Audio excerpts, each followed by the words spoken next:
Hello. So today is Tuesday, May 2, and it's time for my COVID-19 update. I cannot do my update every day because I joined as a volunteer in Ministry of Public Health and I was assigned a swabbing team. So that's why I cannot do everyday COVID update. Last video, I already explained there what is our job in the field. So let's start. First, I will start with my worldometer update. Coronavirus cases today, June 2, is now 6,400,055. Deaths, 378,068. Recovered 2,930,678. Active cases is 3,091,309 and serious or critical is 53,399 or 2%. Mild condition is 3,037,910 which is 98%.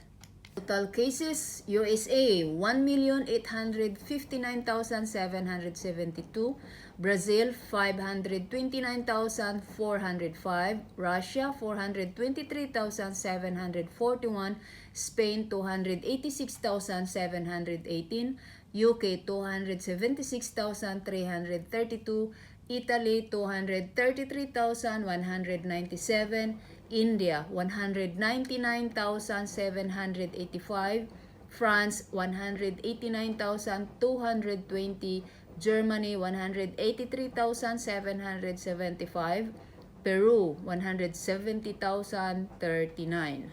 Cases, Russia 8,863, Pakistan 3,938, Iran 3,117, Bangladesh 9,911, Mexico 2,771, Qatar 1,826, South Africa 1,455, India 1,415, Kuwait 887, Belarus 852. Total deaths, USA 106,929, UK 39,045, Italy 33,475, Brazil 30,046, France 28,833, Spain 27,127, Mexico 10,167, Belgium 9,505, Germany 8,618, Iran 7,942. New deaths, Mexico 237, Russia 182, Pakistan 78, Sweden 65, Iran 64, Bangladesh 37, Bolivia 30, Indonesia 22, Belgium 19, Armenia 19. So that's all for my worldometer update. Let's go for Qatar update.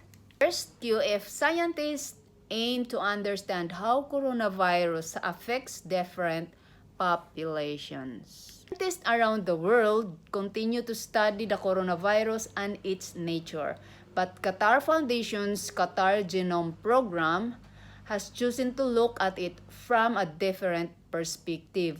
Led by its chairperson, Professor Asma Al-Thani, QGP is investing its resources in using the data it has obtained on the Qatari genome, as well as continually collecting more data with the aim of supporting efforts to determine how and why the coronavirus has a different effect on different people and populations.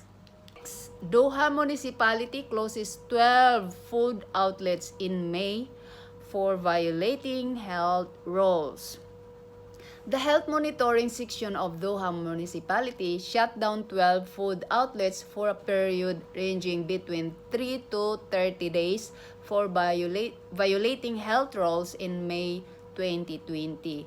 Most violations were related to preparing food in unhealthy conditions, and food handlers were not carrying proper health certificates, said the Ministry of Municipality and Environment.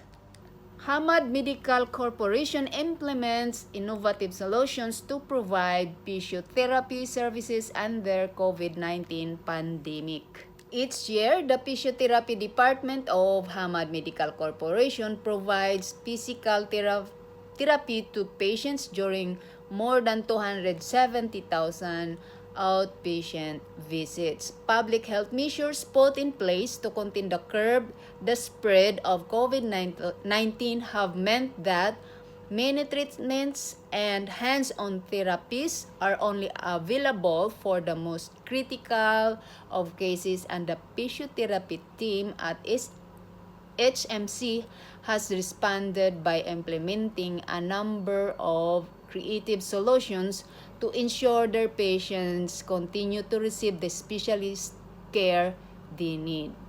Qatar follow new guidelines and discharge asymptomatic COVID-19 patients after 14 days. Majority of patients with COVID-19 in Qatar will now be discharged from healthcare facilities 14 days after their first positive swab.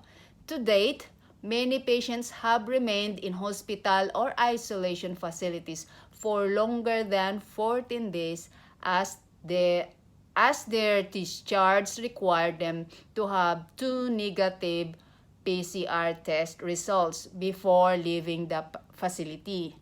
The new protocol will benefit patients by enabling them to return home and back to normal life as quickly as possible.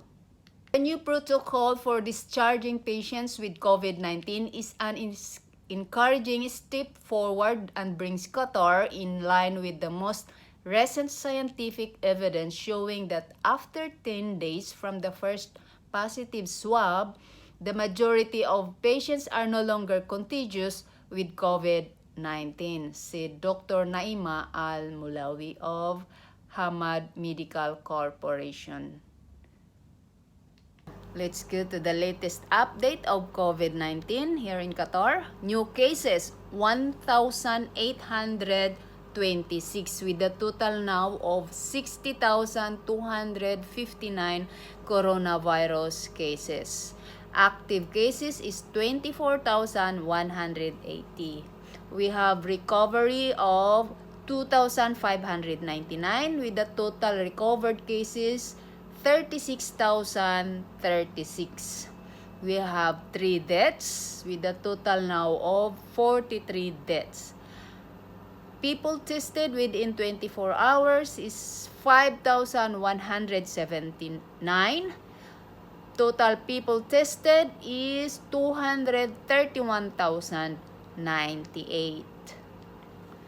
So the cases is still rising. So please stay safe, stay at home, just go out if necessary, and if you go out, please always wear masks.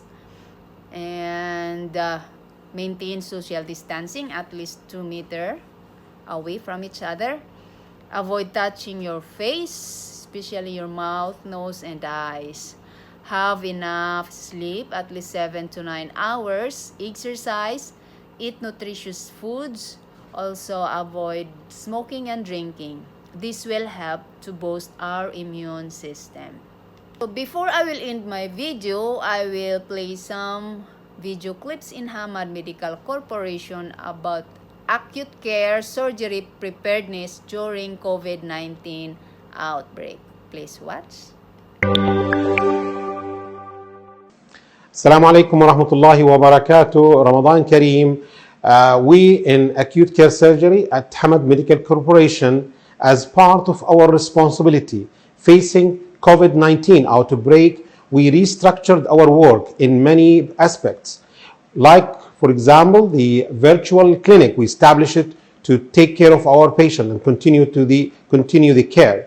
We established the dedicated OR, we established protocols for emergency surgery, and also we established a network for communication between our team members and also our patients. We established the patient pathway for all the COVID patients and emergency surgery in order to provide the best available quality care.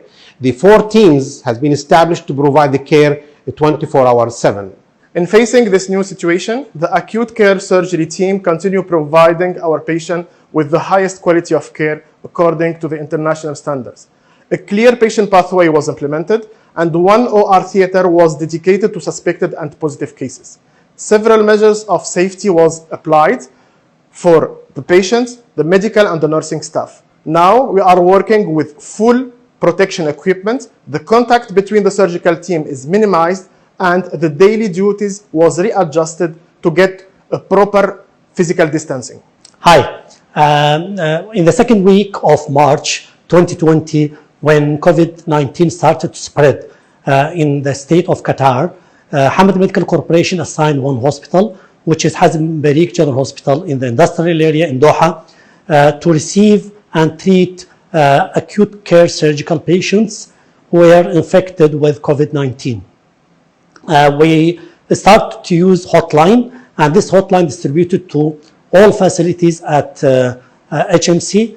Then if any acute care surgical patient, they have COVID-19 positive, they will contact to the on-call surgeon from our team to receive the patient and to discuss the patient and to facilitate the transfer of the patient from that facility to Hazm Barik General Hospital.